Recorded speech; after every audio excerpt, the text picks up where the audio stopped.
say, Pharaoh, we're not going to see him again. We're going to keep our eyes on Jesus. He said he sent his word to heal us and deliver us from all destruction. I shall be healed. I shall be well. I shall prosper. My house will be paid. My car payment will come in. That new job will come. They will receive my CV. My child's going to do well in school. This marriage is going to work. Somebody, this business is God's going to help my son to get out of this thing. God's going to get my child out of prison. It's going to happen. And don't think, what if?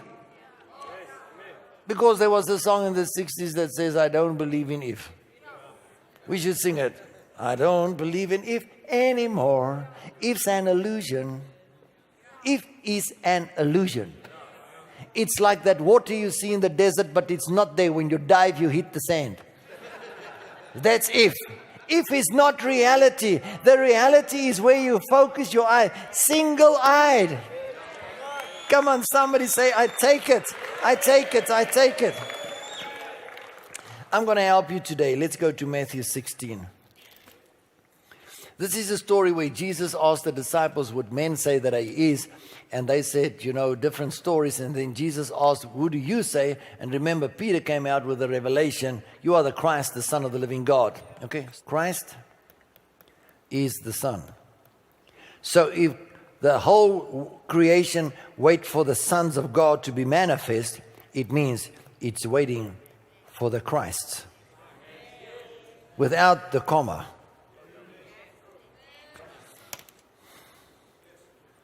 Man, I'm going to read a scripture within a while.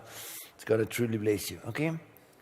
So, here's Peter, revelation. You are the Christ, the Son of the living God. Peter, flesh and blood has not revealed this unto you, but my Father. Now listen to what Jesus says. Verse 21. This is cool. From that time forth, Jesus began to show unto his disciples how he must go unto Jerusalem and suffer many things of the elders and chief priests and scribes, and be killed and be raised again the third day. Stop. Did Jesus mention the Romans there? Okay. Jesus didn't mention the Romans. He says the priests, the scribes, the Pharisees, they're going to take me, they're going to deliver me, and they're going to crucify me. Where is he talking about? Just look here at the board. Jerusalem. Okay? Is it all right? Listen to this. This is going to help you a lot. From that time, they just said, you are the Christ. And Jesus changed the subject. He said, you know what? I'm going to be delivered in Jerusalem. They're going to beat me up. They're going to crucify me in Jerusalem. Huh? Isaiah 50 verse 7 says, He set his face like a flint towards Jerusalem.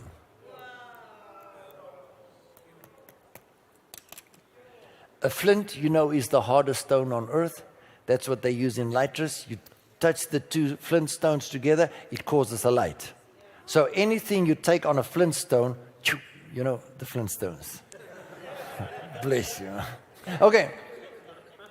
You take a flintstone and you take anything, a piece of iron, everything that's hard, and you touch the flintstone and it causes a spark to come forth. It's hard. That's why it causes a spark.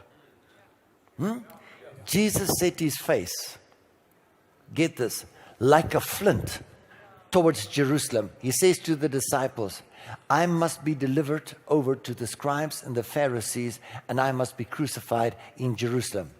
And if you read John, he says, let's get up and go from here, when he tells the same story. So let's get up.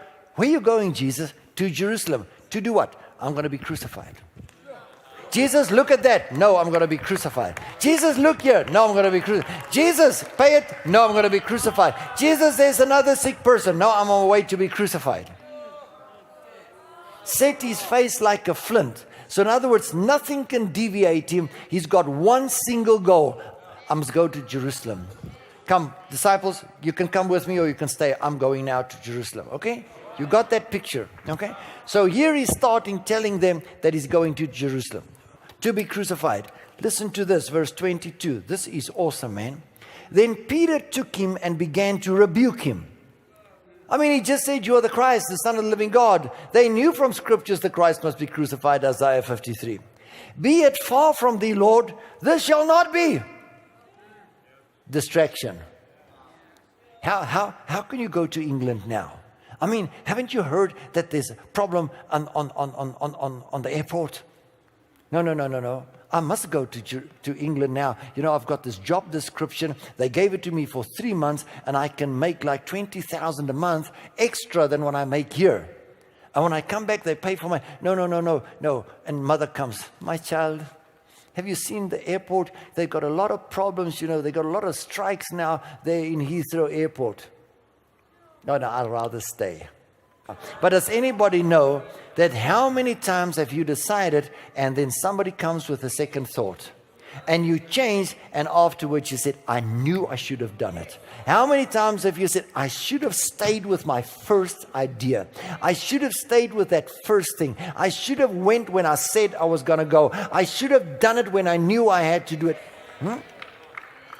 Be it far from thee. But what did we read? Jesus has got his face like a flint. Verse 23, this is going to break you through. But Jesus turned and said unto Peter, get thee not the things that be of God, but that's that be of men. I think the Amplified will say, verse 23, you are minding what partakes not the nature and quality of God, but you are minding the things of men. Then Jesus said to his disciples, if any man will come after me, let him deny himself and take up his cross and follow me. How many sermons have you heard on take up your cross and follow me?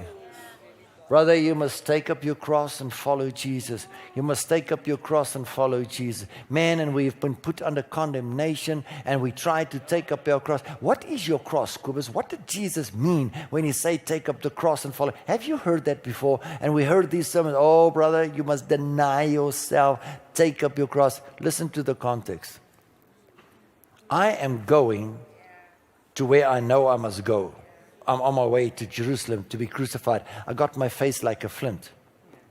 Peter, the best disciple, the strongest, boldest, most powerful disciple. Jesus said, let's go. Peter said, you can't go and be crucified. Jesus turned to the most boldest disciple. Get behind me, Satan.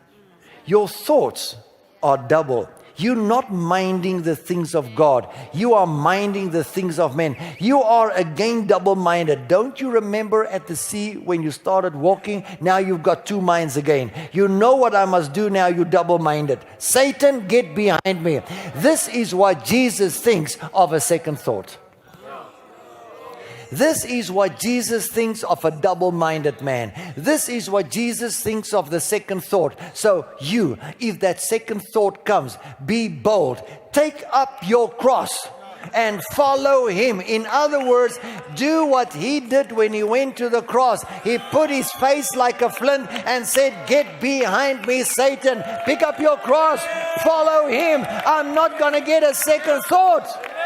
There's nothing wicked and bad about that scripture. It's a motivational scripture. If you're on your way to something, don't be deviated. Don't get a second thought. Listen, my face was like a flint. Take up the cross, man. Yes, amen. Awesome. Did you get it? I thought that was an awesome revelation. It's not go suffer, go through trouble and trial. No, look what I did with my face.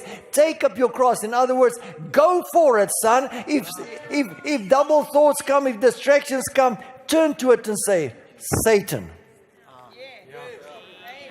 Why Satan? Because Colossians 1 verse 21 says, we were alienated from God by our wicked minds. So the mind gets a second thought. Who will put it there? Who's going to put the second thought? Who wants to deviate you? Who wants to distract you? Not your mother. The devil.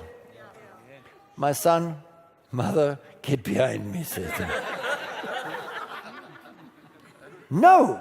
You're not rebuking your mother. You're not rebuking Peter. You are coming against the second thought that want to deviate you. You know, when we left the denomination, want to put up the tent. what our parents said, how are you going to live? How are you going to look after yourself? I said, no, I don't look after myself. God look after me.